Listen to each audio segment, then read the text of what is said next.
నమస్కారం, నా పేరు శ్రీలేఖ. వెల్కమ్ టు సిజార్ టీవీ. తాజా వార్తలు విషయానికి వస్తే, ముఖ్యమంత్రి జగన్ మోహన్ రెడ్డి ఈ నెల 27 నుంచి బస్ యాత్ర ప్రారంభిస్తారని ప్రభుత్వ సలహాదారు సజ్జల రామకృష్ణారెడ్డి అన్నారు. మంగళవారం మీడియాతో మాట్లాడుతూ సిద్ధం పేరుతో రాష్ట్రంలో 4 చోట్ల సభలు నిర్వహించామన్నారు. సీఎం జగన్ 20 ఏళ్ల పాటు జరగని అభివృద్ధిని చేశారన్నారు.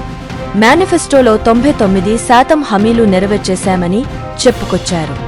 సిద్ధం సభలతో జాతీయ స్థాయిలో అందరి దృష్టి రాష్ట్రంపై పడిందన్నారు.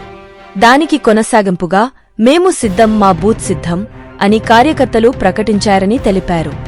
దీనికి కొనసాగింపుగానే ఈ నెల 27 నుంచి సీఎం జగన్ ఇడుపులపై నుంచి బస్ యాత్ర ప్రారంభిస్తారని ప్రకటించారు. సిద్ధం సభలు జరిగిన పార్లమెంటు నియోజకవర్గాలు వదిలి మిగిలిన నియోజకవర్గాల్లో చేయాలని నిర్ణయించినట్లు వెల్లడించారు.